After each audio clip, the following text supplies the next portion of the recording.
السلام علیکم ورحمۃ اللہ وبرکاتہ۔ شیخ شکیل تفسیر القرآن کے ناظرین، میں یہ کوشش کر رہی ہوں کہ یہ نسخہ حیات جو احکام خداوند ہے عام طور پر تمام لوگوں تک اس کو پہنچاؤں۔ اللہ تعالیٰ مددگار ہے۔ اگر آپ میری اس کوشش کو سراہنا چاہتے ہیں، اپریشیٹ کرنا چاہتے ہیں تو میرے چینل کو سبسکرائب، لائک اور شیئر کریں اور کمنٹس دیں۔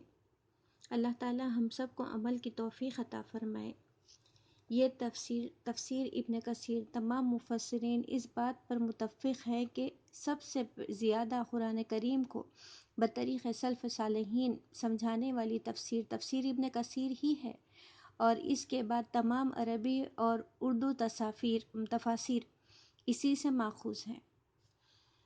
ہم قرآن مجید کا تعارف ہم نے کل سنا تھا، آج انشاءاللہ اسی کو آگے بڑھائیں گے، کنٹینیو کریں گے انشاءاللہ۔ بسم اللہ الرحمن الرحیم۔ ان رسولوں کا سلسلہ نبی امی عربی مکی سلسلے صلی اللہ علیہ وسلم پر ختم کیا، جو سب سے زیادہ واضح راہ کی ہدایت کرنے والے ہیں۔ آپ صلی اللہ علیہ وسلم کے زمانے سے لے کر قیامت تک جتنے جنات و انسان ہیں، ان سب کی طرف آپ کی رسالت ہے، جیسے کہ قرآن پاک میں ہے، قُلْ يَا أَيُّهَا النَّاسُ إِنِّي رَسُولُ اللَّهِ إِلَيْكُمْ جَمِيعًا۔ اے نبی، تم کہہ دو کہ اے لوگو، میں تم سب کی طرف اللہ تعالیٰ کا رسول ہوں، وہ خدا جو آسمان اور زمین کا مالک ہے، جس کے سوا کوئی معبود نہیں، جو جلاتا ہے اور مارتا ہے۔ پس اے لوگو، تم سب ایمان لاؤ اللہ تعالیٰ اور اس کے رسول پر، جو نبی ہے، امی ہے، جو اللہ تعالیٰ پر اور اس کی باتوں پر ایمان رکھتے ہیں۔ لوگوں، انہی کی پیروی میں تمہاری ہدایت ہے۔ اور جگہ ارشاد خداوندی ہے، لِأُنذِرَكُم بِهِ وَمَن بَلَغَ، تاکہ میں تمہیں بھی ڈراؤں اور انہیں بھی جنہیں کلام اللہ پہنچے۔ پس جس عربی، عجمی، کالے گورے، جن انسان کو یہ قرآن پہنچا، حضرت صلی اللہ علیہ وسلم اس کے لیے ڈرانے والے ہیں۔ اس کے لیے اللہ تعالیٰ نے فرمایا، وَمَن يَكْفُرْ بِهِ مِنَ الْأَحْزَابِ فَالنَّارُ مَوْعِدُهُ، اس کے ساتھ کفر کرنے والا جہنمی ہے۔ پس جو کوئی قرآن کے ساتھ کفر کرے وہ بحکم قرآن جہنمی ہے۔ اور جگہ قرآن کریم کا ارشاد ہوتا ہے، فَذَرْنِي وَمَن يُكَذِّبُ بِهَذَا الْحَدِيثِ سَنَسْتَدْرِجُهُم مِّنْ حَيْثُ لَا يَعْلَمُونَ، یعنی تم ان جھٹلانے والوں کو اور مجھ کو چھوڑ دو، میں انہیں اس طرح بتدریج پکڑوں گا کہ انہیں معلوم بھی نہ ہوگا۔ اللہ تعالیٰ نے اپنے اس پاک کلام کو سمجھنے کی تاکید بھی اسی میں کر دی ہے۔ فرمایا کہ تم کیوں قرآن پاک میں تدبر اور غور و فکر نہیں کرتے؟ اگر یہ خدا کے سوا اور کسی کی طرف سے ہوتا تو تم اس میں بہت کچھ اختلاف پاتے۔ اور جگہ فرمایا، اس مبارک کتاب کو ہم نے تیری طرف اتارا تاکہ لوگ اس میں غور و خوض کریں اور عقل مند لوگ نصیحت حاصل کریں۔ اور جگہ فرمایا، یہ لوگ قرآن کے سمجھنے کی کوشش کیوں نہیں کرتے؟ کیا ان کے دلوں پر قفل لگ گئے؟ پس علماء پر واجب ہے کہ کلام اللہ کا مطلب واضح کر دیں اور اس کی صحیح تفسیر کر دیں اور اسے باقاعدہ طلب کریں اور سیکھیں اور سکھائیں۔ اللہ تعالیٰ فرماتا ہے، ہم نے کتاب والوں سے عہد لیا ہے کہ وہ اسے بیان کرتے رہیں، چھپائیں نہیں، لیکن ان لوگوں نے اسے پیٹھ پیچھے ڈال دیا اور اس کے بدلے دنیا طلب کرنے لگے۔ ان کا یہ بیوپار نہایت ہی برا ہے۔ اور جگہ فرمایا، جو لوگ اللہ کے عہد اور اپنی قسموں کو تھوڑی رقم کے بدلے بیچتے پھریں، ان کے لیے آخرت میں کوئی حصہ نہیں۔ ان سے اللہ تعالیٰ قیامت کے روز بات تک نہ کرے گا، نہ ان کی طرف نظر رحمت سے دیکھے گا، نہ انہیں پاک کرے گا، بلکہ ان کے لیے دردناک عذاب ہے۔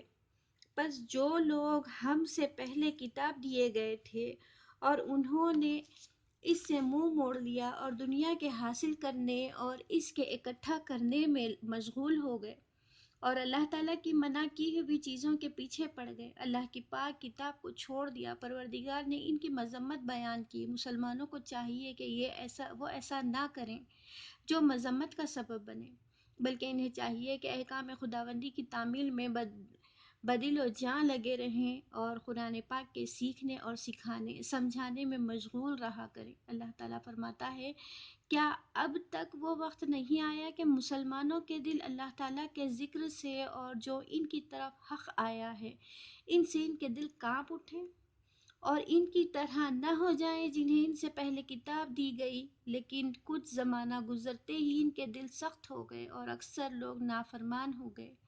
جان لو کہ مردہ زمین کو جلانا اللہ ہی کا کام ہے۔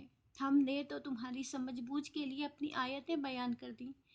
ان دونوں آیتوں کے ترجمے میں غور کرو، کس لطافت کے ساتھ بیان ہوا ہے کہ جس طرح بارش سے خشک زمین لہلہانے لگتی ہے، اسی طرح ایمان و ہدایت سے وہ دل جو نافرمانیوں اور گناہوں کے باعث سخت ہو گئے ہوں نرم پڑ جایا کرتے ہیں۔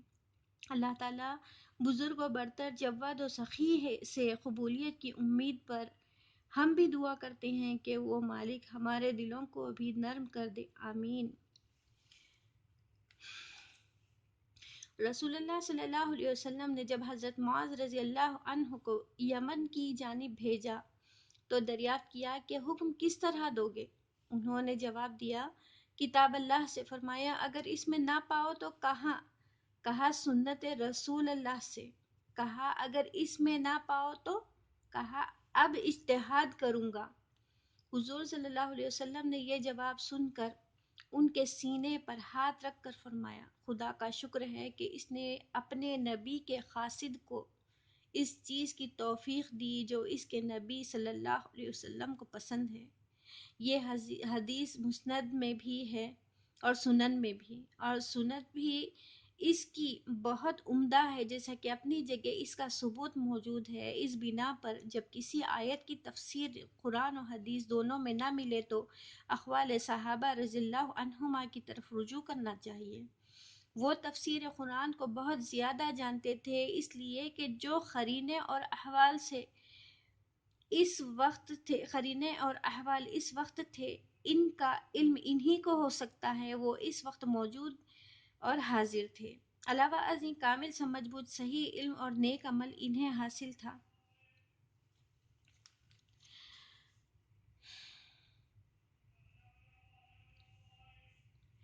اللہ کے اس خدا کی قسم جس کے سوا کوئی معبود نہیں، کتاب اللہ کی کوئی آیت ایسی نہیں کہ یہ کیا ہے؟ حضرت عبداللہ رضی اللہ عنہ سے تو مروی ہے، فرماتے ہیں اس خدا کی قسم جس کے سوا کوئی معبود نہیں، کتاب اللہ کی کوئی آیت ایسی نہیں کہ میں نہ جانتا ہوں کہ یہ کس کے بارے میں نازل ہوئی اور کہاں نازل ہوئی۔ میں اگر جانتا کہ کتاب اللہ کے علم میں کوئی مجھ سے زیادہ ہے اور وہاں تک میں کسی طرح پہنچ بھی سکتا ہوں تو ضرور اس کی شاگردی میں اپنے آپ کو پیش کرتا۔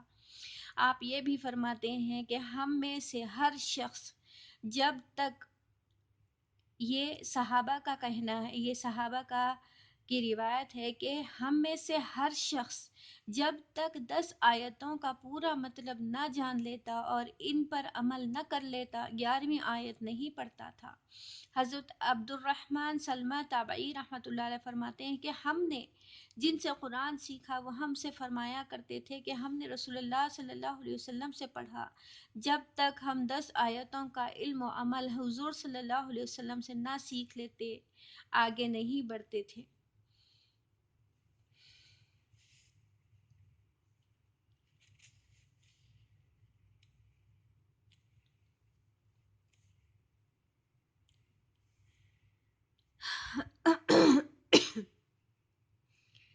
حضرت علی کے زمانے میں حضرت عبداللہ بن عباس رضی اللہ عنہ امیر حد مقرر ہوئے تھے۔ آپ نے اپنے خطبے میں سورہ بقرہ کی تلاوت فرمائی اور اس عمدگی سے تفسیر کی کہ اگر کفار ترک و ویلم بھی سن لیتے تو قطعاً مسلمان ہو جاتے۔ بعض روایتوں میں ہے کہ آپ نے اپنے اس خطبے میں سورہ نور کی تفسیر بیان فرمائی تھی۔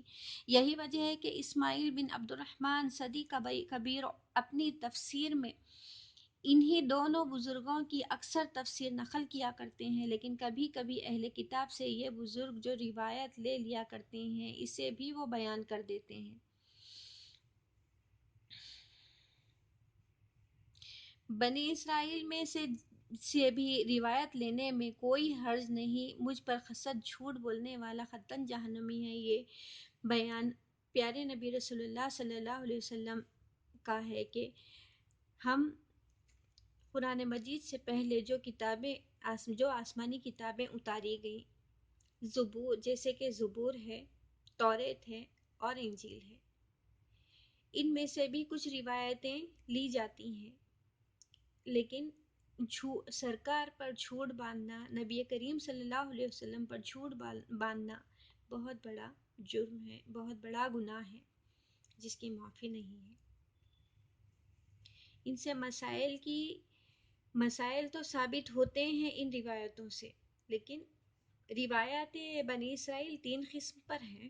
ایک تو وہ جن کی تصدیق خود ہمارے ہاں موجود ہے، یعنی قرآن پاک کی کسی آیت یا حدیث کے مطابق بنو اسرائیل کی کتاب میں بھی کوئی روایت مل جائے، اس کی صحت میں تو کوئی کلام نہیں۔ دوسرے وہ کہ جن کی تکذیب خود ہمارے ہاں موجود ہو، یعنی کسی آیت یا حدیث کے خلاف ہو، اس کے غلط ہونے میں کوئی شبہ نہیں۔ تیسرے وہ کہ جس کی نہ ہم تصدیق کرتے ہیں نہ تکذیب کرتے ہیں، اس لیے ہمارے ہاں نہ تو کوئی ایسی روایت ہے جس کی مطابقت کی وجہ سے ہم اسے صحیح کہہ سکیں، نہ کوئی ایسی روایت ہے جو اس کے مخالف ہو اور اس بنا پر ہم اسے جھوٹ اور غلط کہہ سکیں۔ لہٰذا یہ تیسری قسم کی روایتیں وہ ہیں جن سے ہم خاموش ہیں، یعنی کہ ہر آیت پر حجت نہیں کی جاتی، بس جو فرمان خداوندی ہے اس پر عمل کرنا ہم پر لازم ہے۔ باوجود اس کے ایسی باتوں میں خود اہل کتاب میں بھی بڑے بڑے اختلافات موجود ہیں، اور اسی وجہ سے ان روایتوں کو لینے والے مفسرین میں ایسے ہی اختلافات پائے جاتے ہیں۔ مثلاً بات یہ ہے کہ جیسے اصحاب کہف کے نام، ان کے کتے کا رنگ، ان کی گنتی، حضرت موسیٰ علیہ السلام کی لکڑی کس درخت کی تھی، یعنی کہ آپ کا عصا، حضرت ابراہیم علیہ السلام نے جن پرندوں کو ٹکڑے ٹکڑے کر دیا تھا اور پھر حکم خداوندی سے وہ جی اٹھے، وہ پرندے کیا کیا تھے، اور جس مقتول کو حضرت موسیٰ علیہ السلام کے زمانے میں گائے ذبح کر کے اس کے گوشت کا ایک ٹکڑا لگایا تھا اور اس سے خدا نے اسے زندہ کر دیا تھا، وہ ٹکڑا کون سا تھا اور کس جگہ کا تھا، اور وہ کون سا درخت تھا جس پر موسیٰ علیہ السلام نے نور دیکھا تھا اور اس میں سے خدا تعالیٰ کا کلام سنا تھا، وغیرہ وغیرہ۔ پس یہ وہ چیزیں ہیں جن پر خدا تعالیٰ نے پردہ ڈال رکھا ہے، اور ہمیں ان کا جاننا یا نہ جاننا کوئی نفع نقصان نہیں پہنچا سکتا، نہ اس کی تعین میں کوئی دینی فائدہ ہے نہ دنیاوی۔ ہاں، یہ بات البتہ ہے کہ اس اختلاف کو نقل کرنا جائز ہے اگر صحیح معلوم ہو، جیسے کہ خود قرآن پاک نے اصحاب کہف کی گنتی کا اختلاف نقل کیا ہے، فرماتا ہے سَيَقُولُونَ ثَلَاثَةٌ رَابِعُهُمْ كَلْبُهُمْ، یعنی یہ لوگ کہتے ہیں کہ اصحاب کہف 3 تھے اور چوتھا ان کا کتا تھا، اور کہتے ہیں 5 تھے اور چھٹا ان کا کتا تھا، یہ سب ڈھکوسلے ہیں۔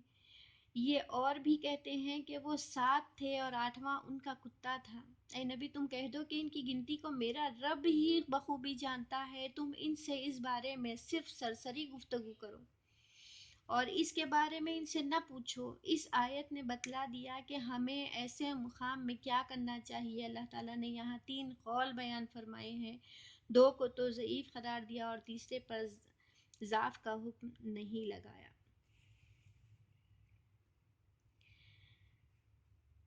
اس کا مطلب یہ ہے کہ جب کسی آیت کی تفسیر قرآن، حدیث اور اقوال صحابہ رضی اللہ عنہما تینوں میں نہ ملے تو اکثر ائمہ دین نے کہا ہے کہ ایسے موقع پر تابعین کی تفسیر لی جائے، جیسے مجاہد بن جبیر رحمۃ اللہ علیہ، جو تفسیر میں خدا کی ایک نشانی تھے، جو فرماتے ہیں کہ میں نے 3 مرتبہ اول سے آخر تک حضرت عبداللہ بن عباس رضی اللہ عنہ سے قرآن پاک سیکھا اور سمجھا، ایک ایک آیت کو پوچھ پوچھ کر سمجھ کر پڑھا۔ ابن ابی ملیکہ رحمۃ اللہ علیہ فرماتے ہیں خود میں نے حضرت مجاہد رحمۃ اللہ علیہ کو دیکھا کہ کتاب قلم دوات لے کر حضرت ابن عباس رضی اللہ عنہ کے پاس پہنچا کرتے اور تفسیر قرآن دریافت کر کر کے ان میں سے تحریر فرماتے۔ اس میں سے تحریر فرماتے پورے قرآن کریم کی تفسیر اسی طرح نقل کی۔ حضرت سفیان ثوری رحمۃ اللہ علیہ کا تو فرمان تھا کہ مجاہد رحمۃ اللہ علیہ کسی آیت کی تفسیر کر دیں تو پھر اس کی ٹٹول کرنا بے سود ہے، بس ان کی تفسیر کافی ہے۔ حضرت مجاہد رحمۃ اللہ علیہ کی طرح حضرت سعید بن جبیر، حضرت اکرمہ رحمۃ اللہ علیہ، حضرت عبداللہ بن عباس کے مولا تھے، اور حضرت عطا بن ابو رباح رحمۃ اللہ علیہ، حسن بصری رحمۃ اللہ علیہ، اور تابعین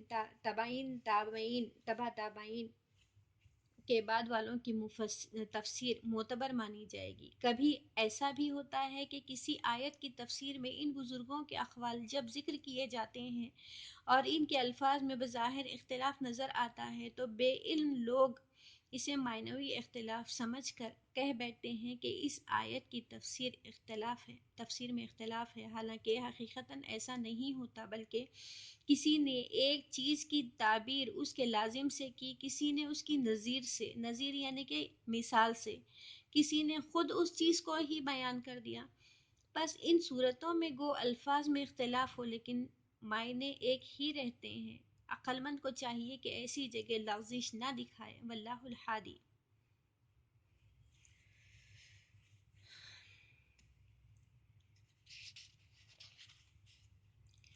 بسم اللہ الرحمن